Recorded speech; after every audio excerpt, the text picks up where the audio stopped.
Have you ever woken up at 3 a.m. with a weight pressing down on your chest? Not sleep paralysis, not a nightmare, but a presence heavy, ancient, watching, something so beyond your understanding that even in the haze between sleep and waking, you know one thing with complete certainty: this world is wrong. This life is not what it seems.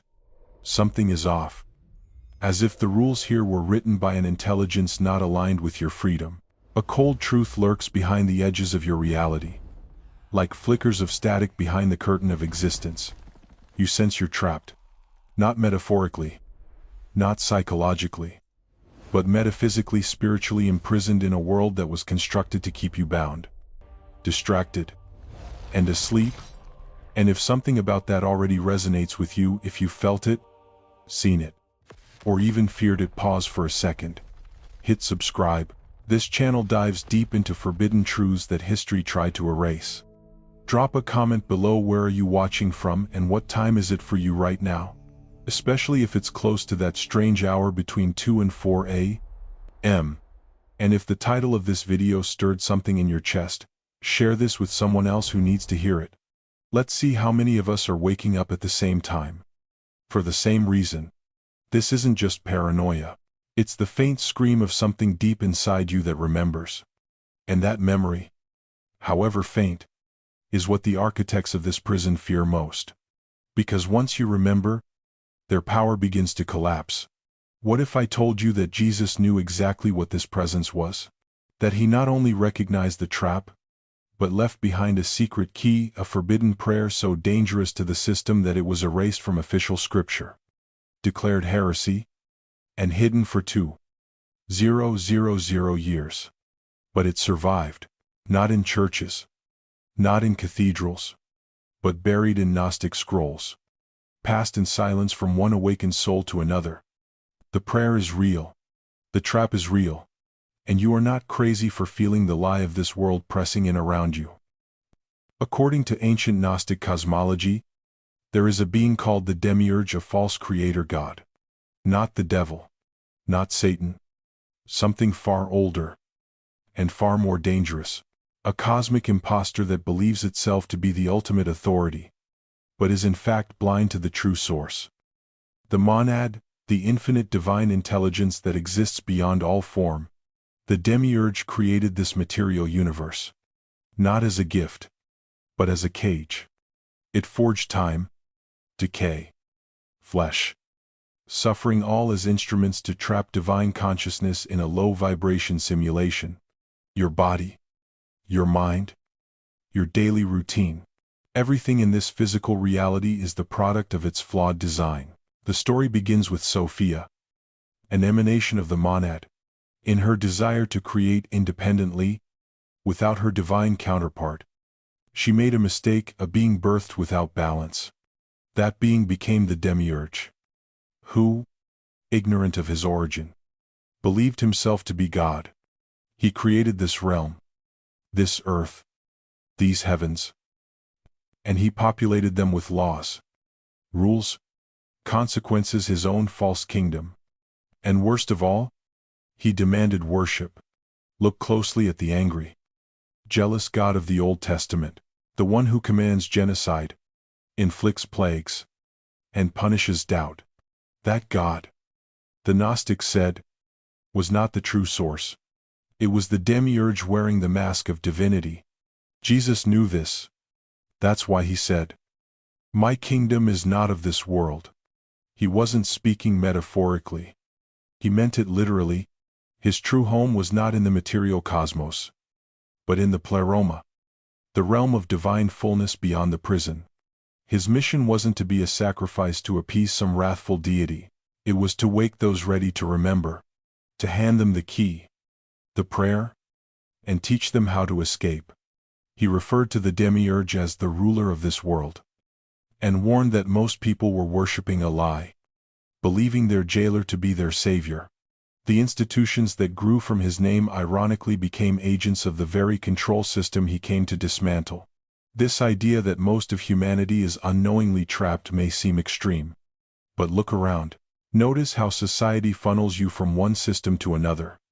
How every spiritual tradition promises salvation later after you suffer. After you repent? After death?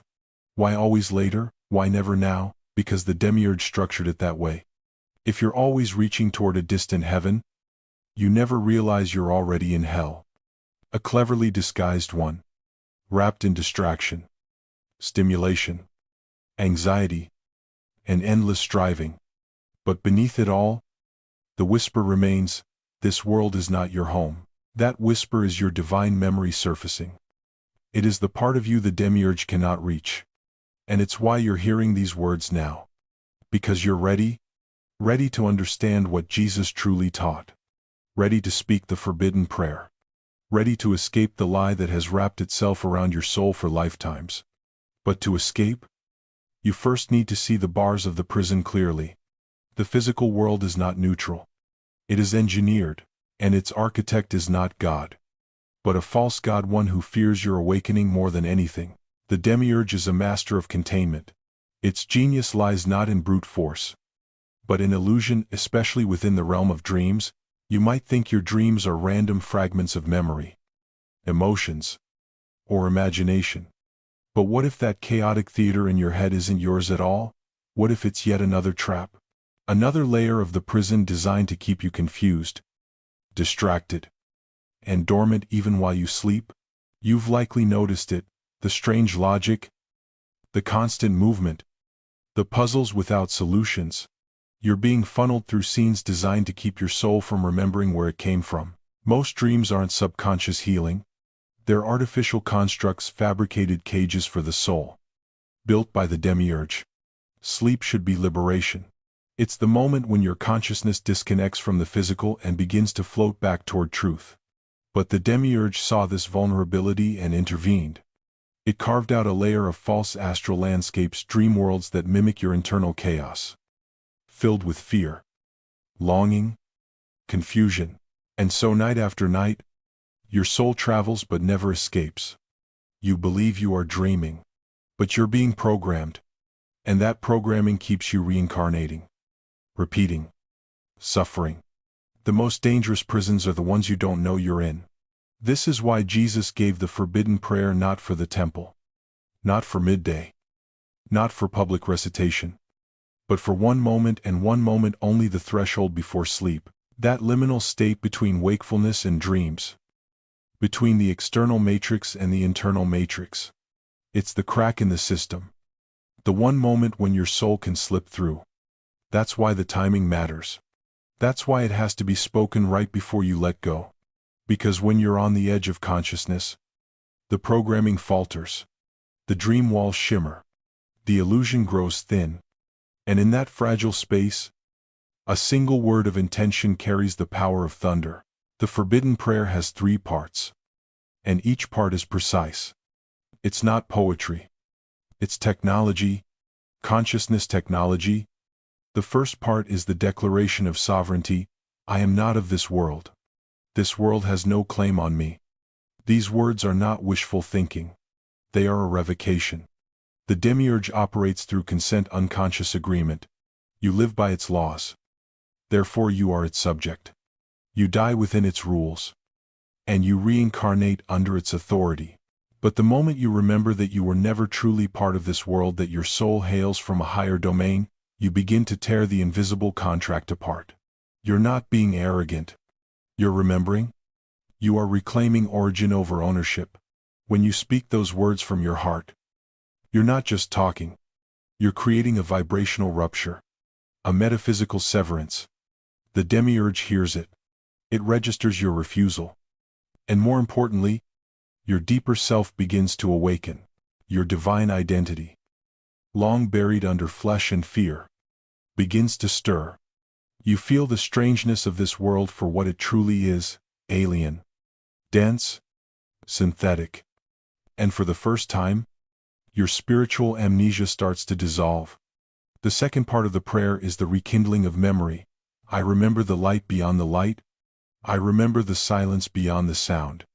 The Demiurge's primary weapon is forgetting, not just of who you are, but where you came from. You've seen light, sunlight, firelight, electric light, but those are shadows. You've heard silence in an empty room. But that's not the silence of origin. When you speak these words, you are reaching for something older than thought. The soul's memory. That ineffable moment before incarnation when you're being new freedom, love, presence not as concepts, but as reality. It's not about imagination, it's about resonance. Deep down, you remember the light of the monad, not photons, but pure radiance. You remember the silence, not absence of noise, but the pulsing void from which all music, all form, emerges. This remembering weakens the prison, because now you're not just rejecting the false, you're beginning to remember the real, and as memory returns, power returns. Power the Demiurge cannot replicate. Many ancient cultures understood this. The Egyptians believed the soul traveled the duat, a realm of tests and illusions after death, and the unprepared would be devoured. The mystery schools taught that the soul must awaken within the dream to ascend. The Essenes meditated at twilight, invoking sacred names before sleep to escape false dreams. Jesus stood in that lineage, but with one difference. He gave a prayer so distilled, so universal, that it could cut through even the most modern mind prison. Each night you say these words before sleep. You're not performing a ritual. You're issuing a command, a spiritual jailbreak. You're speaking to something vast and ancient within you, something the Demiurge has tried desperately to make you forget. But memory is more powerful than fear, and your soul is starting to remember. The third part of the forbidden prayer is the moment of rupture, the final act of defiance, the conscious refusal to wait for permission to be free. It says, I return to source. Not tomorrow, not after death. Now. This is not just a declaration. It is an activation, a severing from the lie that you must earn your escape, suffer your way to salvation, or wait for some divine authority to grant you liberation in the afterlife. These beliefs are the final and deepest chains of the Demiurge, and this line breaks them all.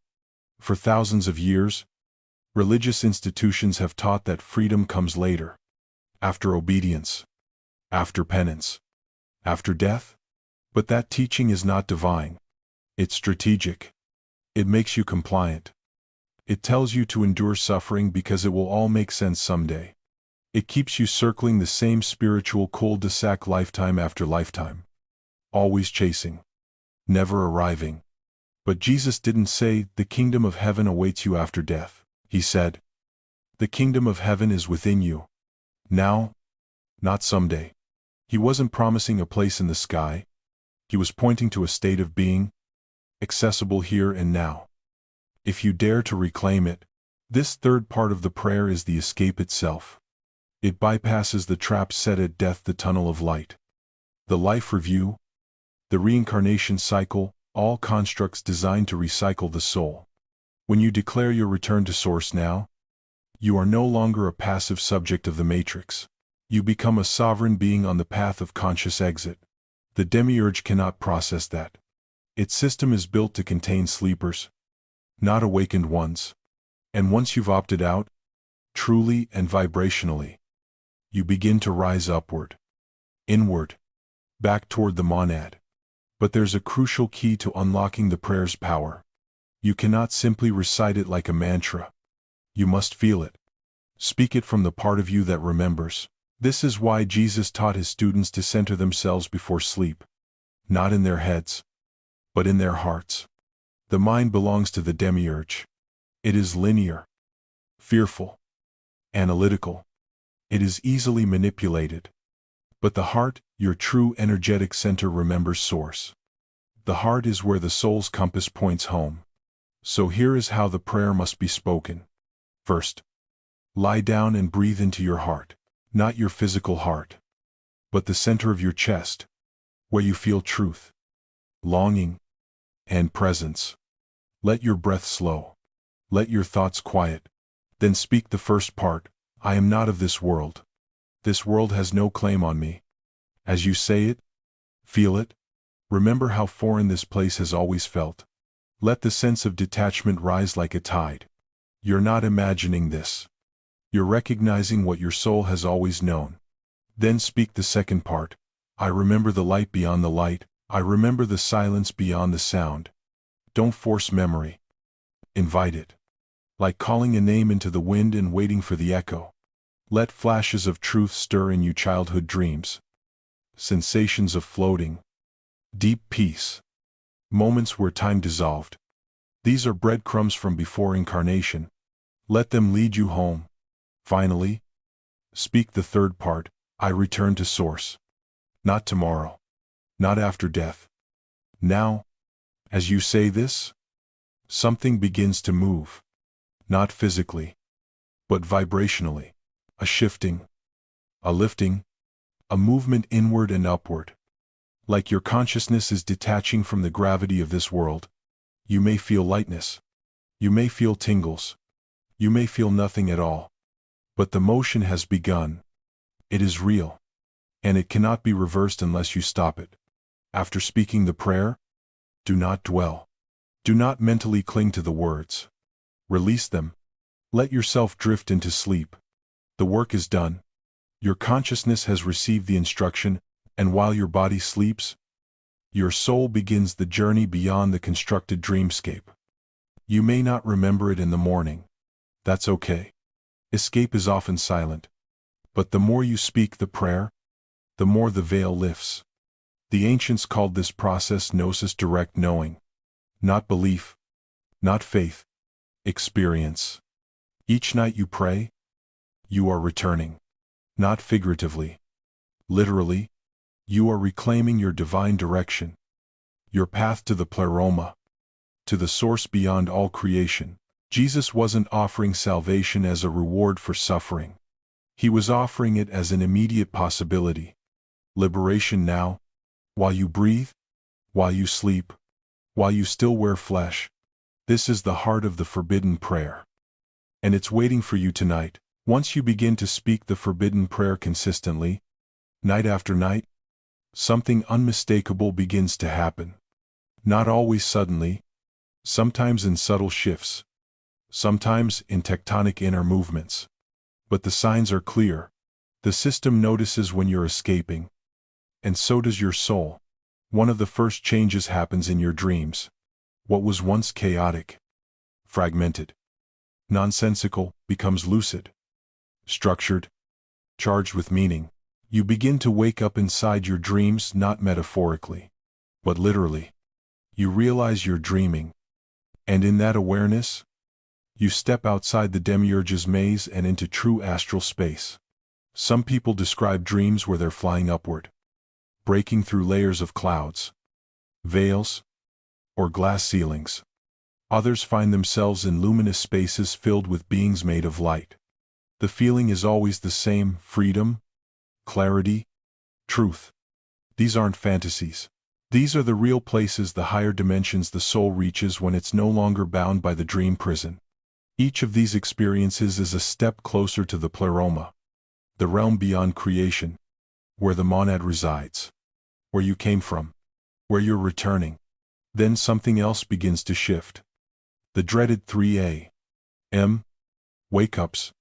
If you've ever found yourself awake at that hour, heart pounding, as if watched by something invisible, you know the terror. The Demiurge operates most effectively in that liminal space. When the veil between dimensions is thin, it used to use that hour to reinforce fear, confusion, and control. But once you begin using the forbidden prayer, the fear starts to dissolve. You may still wake up, but instead of dread, you feel presence, warm, alert, powerful. It's not the Demiurge anymore. It's your guides. Beings from the pleroma. They come not to haunt, but to protect, to escort, to witness your return. Your perception of physical reality also starts to change. The world no longer feels quite as solid. You notice strange glitches in time. Synchronicities multiply. The veil starts to shimmer. You catch glimpses of the false architecture behind this reality, like seeing the seams in a dream right before you wake up.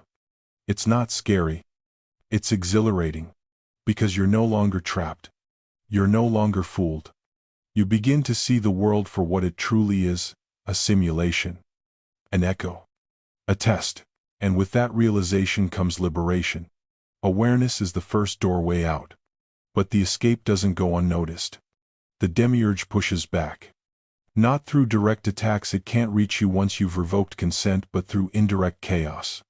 Sudden stress, relationship strain, financial disruption, emotional upheaval. Anything that can re-anchor your consciousness back into fear, back into survival mode. This is not punishment. It's proof. The system only pushes back when it's threatened. And if it's threatened, it means you're making progress. This is what Jesus warned about when he said, "In this world, you will have tribulation." He wasn't predicting doom.